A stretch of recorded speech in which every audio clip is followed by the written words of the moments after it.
के नियम के बारे में जानो, जिससे तुम लोग खुद से अपना भोजन ढूंढकर अपना पेट भर सको।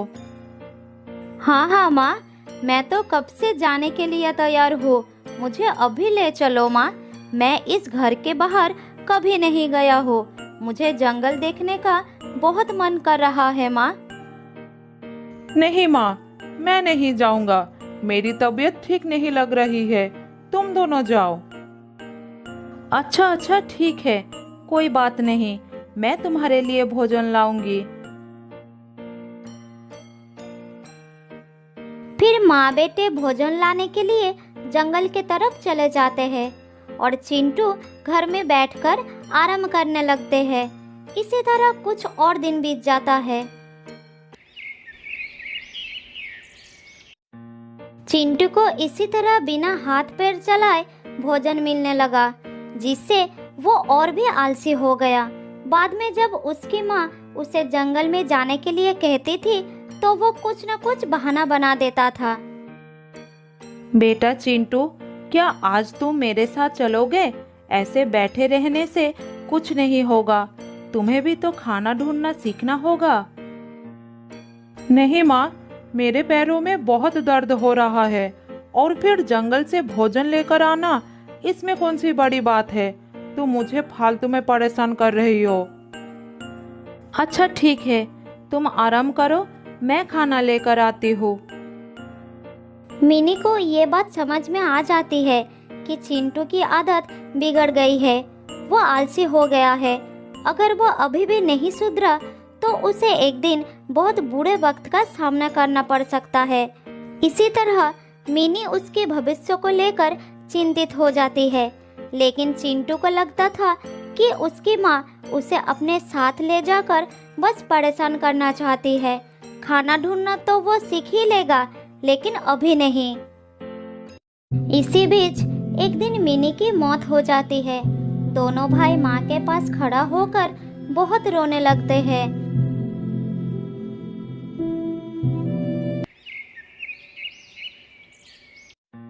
अगले दिन मिंटू अपने भाई को कहता है, देखो भाई, अब हमारी माँ नहीं रही, अब हमें खुद से सारा काम करना पड़ेगा। अरे तुम तो मेरे भाई हो ना, तुम्हारे रहते मुझे किस बात की चिंता है? हाँ, तुम्हारी बात बिल्कुल ठीक है, लेकिन हमें अपना जीवन जीने के लिए अपने पैरों पर खड़ा होना बहुत जरूरी है। मैं कब तक तुम्हारा साथ दूंगा? अरे भैया, ज्यादा ज्ञान मत दो। जंगल से मेरे खाने के लिए कुछ भोजन लाते हो तो तुम इसीलिए अपने आप को बड़ा महान समझने लगे हो। मिंटू को अपने भाई की बात सुनकर बहुत दुख होता है, लेकिन वो उसका साथ नहीं छोड़ पाता, उसके साथ ही रहने लगता है। इधर चिंटू अपने भाई के बातों को अनसुना कर उसी पर आश्रित होकर मजे करने लगता है।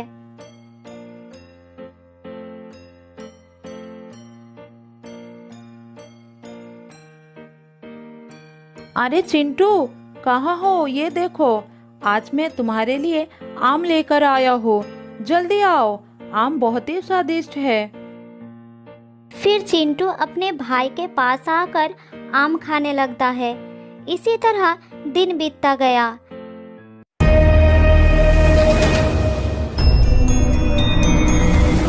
एक दिन उस जंगल में एक बदमाश शेर आता है। जो भी प्राणी उसके सामने आता है उसे वो शिकार कर लेता है। सभी प्राणी डर के मारे अपने अपने घर में छुप जाते हैं। भाई चिंटू, जंगल में एक खतरनाक शेर आ गया है, तुम उससे बचकर रहना। जब तक मैं खाना लेकर नहीं आ जाता तब तक तुम सावधान रहना। ठीक है, तुम मेरी चिंता मत करो।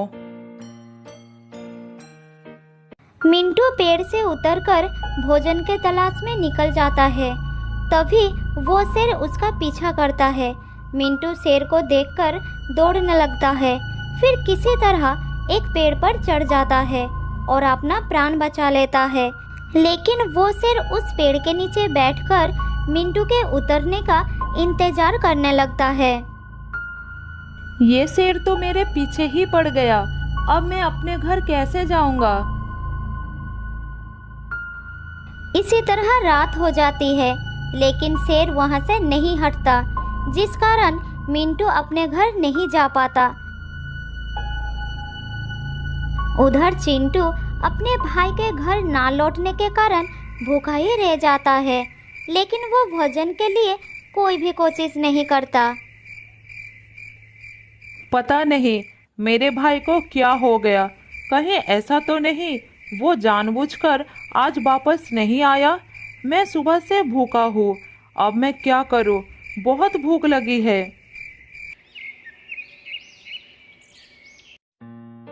चिंटू पूरी रात ही भूखा रहता है। अगली सुबह मिंटू घर वापस आता है और अपने भाई को खाना देता है। भैया, तुम्हारी वजह से मुझे पूरी रात भूखा ही रहना पड़ा। तुम तो भूखे रहे, मेरी तो जान ही खतरे में थी। अच्छा, ऐसा क्या हुआ तुम्हारे साथ? मिंटू अपने भाई को सारी बात बताता है, फिर उसे कहता है, इसीलिए तो कहता हूँ तुम खुद से कुछ काम कर लिया करो, जिससे जरूरत पड़ने पर बुरे समय का सामना कर सको। अच्छा, ठीक है ठीक है। इसी तरह समय बीतने लगता है। कुछ दिनों में बारिश का मौसम भी आ जाता है और तेजी से बारिश शुरू हो जाती है।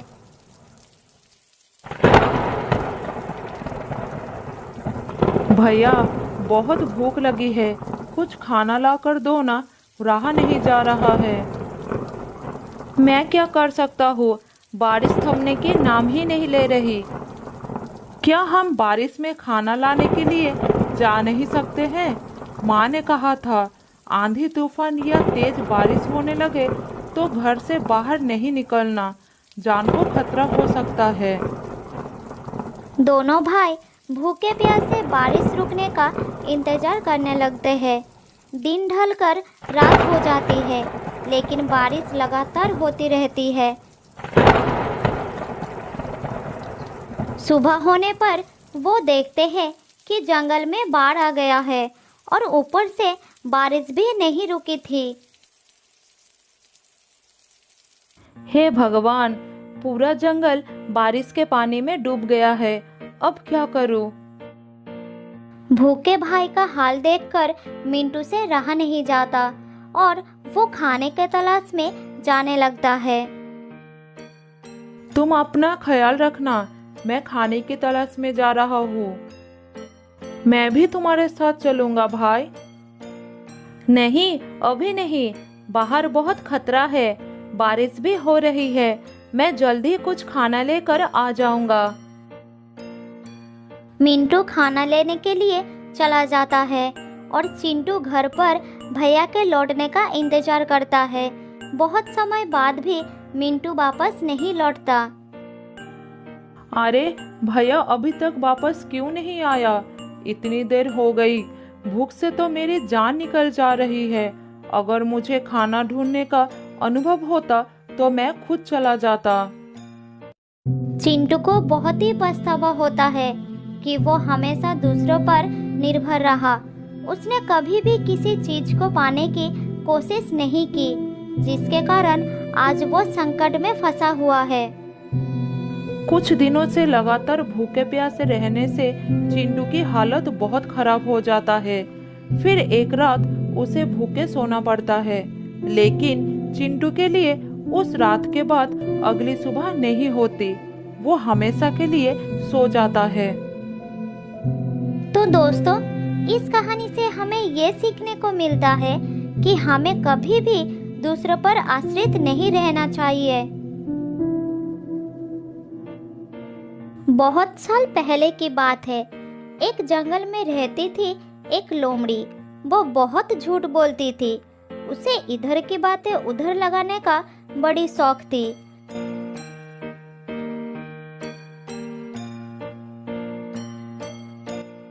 एक दिन लोमड़ी घूमते घूमते एक हिरनी के घर के सामने आ गई। तब हिरनी अपने बेटे से बात कर रही थी। लोमड़ी एक पेड़ के पीछे छुपकर दोनों की बातें सुनने लगी। बेटा, तुम उस पहाड़ी पर मत जाया करो। मैंने कितनी बार तुमसे मना किया है। तुम्हें पता नहीं कि वहाँ पर एक खतरनाक लोमड़ी रहती है। एक दिन उसके नजर तुम पर पड़ गई तो वो तुमको जिंदा नहीं छोड़ेगी। माँ, अगर ऐसा है तो आज मैं अपने पापा को वहाँ पर ले जाऊंगा। वो उसको मार देंगे और मैं रोजाना वहाँ पर जा सकूंगा। बेटा, वो लोमड़ी बहुत ही खतरनाक है। तुम्हारे पापा का उससे सामना हो चुका है। उसने उन्हें भी खूब मारा था। फिर तेरे पापा ने उसे माफी मांगे थे, तब जाकर उसने उसकी जान बख्श दी थी। क्या वो इतनी खतरनाक है? तो ठीक है माँ, मैं आज के बाद कभी पहाड़ी पर नहीं जाऊंगा। अपने बच्चे की बात सुनकर हिरनी खुश हो गई।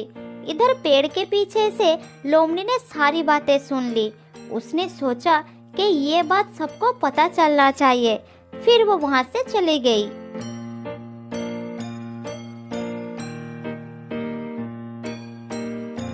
वापस जाकर वो एक एक करके सारे जानवरों को ये बात बता दी कि हिरनी का पति एक लोमड़ी से पीट कर आया है।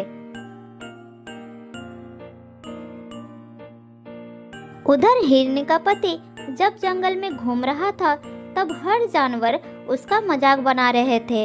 वो सब यही कह रहे थे कि वो एक लोमड़ी से मार खा कर आया है। यही बात सुन सुनकर उसे बहुत गुस्सा आ गया। तब वो अपने घर पहुंचकर हिरनी के ऊपर बरसने लगा। तुमने लोमड़ी से कहा कि मैं एक लोमड़ी से मार खाकर आया हूँ। यही बात उसने पूरे जंगल में फैला दी है। तुमने ऐसा क्यों कहा? पति की बात सुनकर हिरनी ने उसे सारी बात बताई।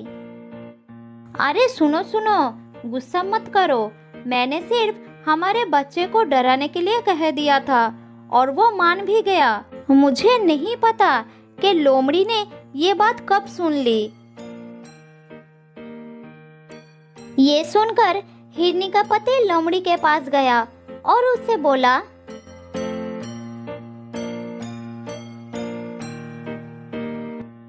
मेरी बीवी ने ये बात केवल मेरे बच्चे को डराने के लिए कही थी और तुमने इस झूठ को पूरे जंगल में फैला दिया। तुमने ऐसा क्यों किया? अब जाओ और जाकर सबको सच्चाई बताओ कि मैं किसी लोमड़ी से मार खाकर नहीं आया हूँ। उसका गुस्सा देखकर लोमड़ी डर गई। उसने फिर सबके पास जाकर ये बात फैला दी कि ये सिर्फ एक झूठ था। फिर वो थका हारा हिरनी के पति के पास पहुंची। तब उसने उसे माफ कर दिया और लोमड़ी अपना घर लौट गई।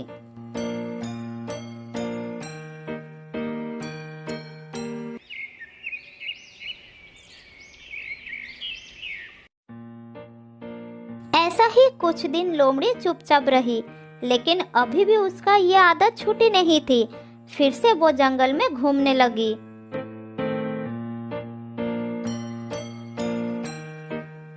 एक दिन शेर महाराज गुफा के सामने आराम कर रहा था। तभी उसके पास दूसरे जंगल का एक शेर राजा आया।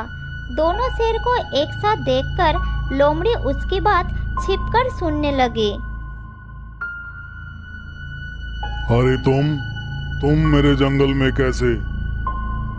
मैं तुम्हारी तरफ दोस्ती का हाथ बढ़ाने के लिए आया हूँ। दोस्ती का हाथ? मेरी तरफ? क्या कहना चाहते हो तुम?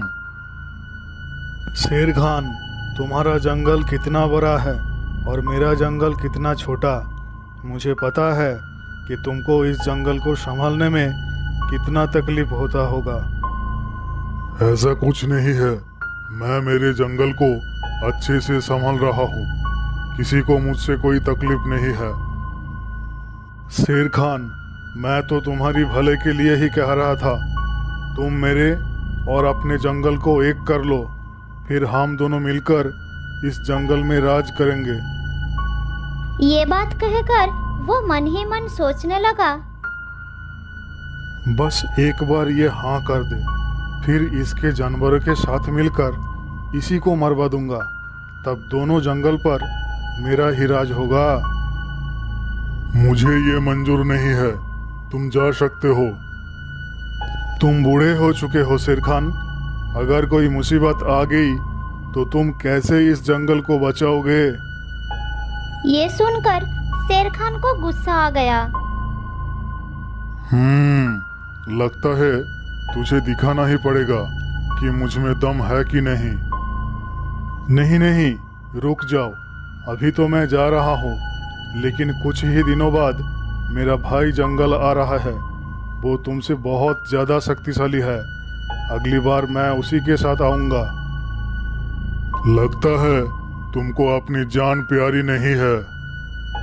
हा हा हा, मुझे मार भी दोगे तब भी वो यहाँ जरूर आएगा और तुम्हारे जंगल को साफ कर देगा। ये सुनकर शेर खान जोर जोर से हंसने लगा।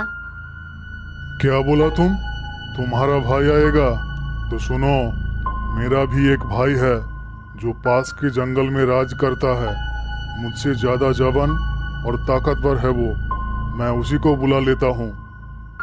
लेकिन अगर वो इस जंगल में आएगा तो उसको भी शिकार की जरूरत पड़ेगी। तो क्या हुआ, तुम्हारा भाई आएगा, वो भी बिना वजह मेरे जंगल के जानवरों को मारेगा। इससे अच्छा मैं अपनी भाई को ही बुला लेता हूँ। वो रोजाना 3 जानवर को शिकार करता है, यहाँ भी ऐसा करेगा। अब मैं तुमको मार देता हूँ। जब तक तुम्हारा भाई आएगा उससे पहले मेरा भाई यहाँ आ चुका होगा। अरे नहीं शेर खान, मैं तो बस ऐसे ही तुमको डराने के लिए कह रहा था। मेरा कोई भाई नहीं है, मैं जा रहा हूँ। ये कहकर वो वहाँ से भाग गया। इधर लोमड़ी सोचने लगी, अरे बाप रे, रोजाना 3 जानवर, ये बात तो सबको बताना पड़ेगा। ये कहकर लोमड़ी वहाँ से चली गई और उसने ये बात पूरे जंगल में फैलाना शुरू कर दी। वो जानवरों के पास जा रही थी और यही कह रही थी, शेर खान अपने भाई को इस जंगल में बुलाने वाला है। अब ये दोनों भाई मिलकर रोजाना 3 जानवरों का शिकार करेंगे और कुछ ही महीनों में जंगल खत्म हो जाएगा। ये सुनकर जानवरों के दिल में डर पैदा हो गया। तब सभी जानवर उस जंगल को छोड़कर जाने लगे। शाम होते होते जंगल एकदम खाली हो गया। शाम को जब शेर खान घूमने निकला तब उसे कोई भी जानवर नजर नहीं आया। तालाब के पास भी दूर दूर तक कोई जानवर नहीं थे। अब उसे चिंता होने लगी। कहीं शेरू ने सच में अपने भाई को बुलाकर जानवरों पर हमला तो नहीं किया? वो सब कहाँ चले गए?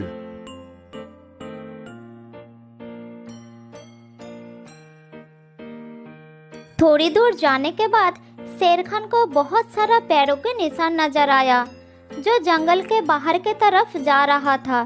फिर वो उसी रास्ते से भागना शुरू कर दिया।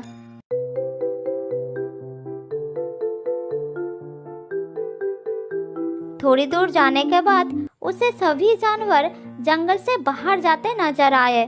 शेर खान सबके सामने जाकर खड़ा हो गए। क्या हो गया तुम सबको? कहाँ जा रहे हो जंगल को छोड़कर? थोड़ी देर तो कोई कुछ नहीं बोला। फिर हाथी ने हिम्मत करके कहा, वहाँ रुककर मौत का इंतजार करने से अच्छा है कि हम यहाँ से चले जाए। मौत का इंतजार? तुम लोग क्या कहना चाहते हो? हमें पता चल चुका है कि तुम अपने भाई को भी इस जंगल में बुलाने वाले हो, जो कि रोजाना 3 जानवरों को खाकर अपनी भूख मिटाता है। जब वो यहाँ पर आएगा तो हम में से ही रोजाना 3 जानवर कम होंगे, तो यहाँ कौन रुकना चाहेगा? तुम लोगों को ये किसने कहा? ऐसा कुछ नहीं होने वाला है। हमें ये सब लोमड़ी ने बताई थी। ये सुनकर शेर खान को बहुत गुस्सा आया और वो गरज कर बोला, लोमड़ी, कहाँ हो तुम? मेरे सामने आओ। ये सुनकर लोमड़ी डर गई। वो जानवरों के पीछे छुपी हुई थी। फिर वो धीरे धीरे सामने आई। तुमने ये झूठ क्यों फैलाई? जल्द ही बताओ, इसके पीछे क्या कारण था? महाराज, मैंने आपको कहते हुए सुनी थी। आप शुरू से कह रहे थे कि आप अपने भाई को बुलाने वाले हैं और फिर रोजाना 3 जानवरों का शिकार किया करोगे। मूर्ख, तुमने ये नहीं सुना शेरू क्या कह रहा था? वो अपनी भाई को बुलाकर इस जंगल पर हमला करने के लिए कह रहा था। इसीलिए उसको डराने के लिए मैंने ऐसा बोल दिया कि मेरा भी एक भाई है। असल में मेरा कोई भाई नहीं है और मैं कभी अपने जंगल को बर्बाद नहीं करूंगा। ये सुनकर सब जानवर खुश हो गए और वापस जंगल की तरफ चल पड़े। सुनो लोमड़ी, आने वाले खतरों से होशियार रहना अच्छी बात है, लेकिन पहले पता कर लेना चाहिए कि खबर सही भी है या नहीं। बिना पता किए किसी भी बात को फैलाना अफवाह होती है और अफवाह फैलाने से हमेशा नुकसान ही होती है। ये सुनकर लोमड़ी को अपनी गलती का एहसास हो गया। फिर उस दिन के बाद उसने अफवाह फैलाने की आदत हमेशा के लिए छोड़ दी।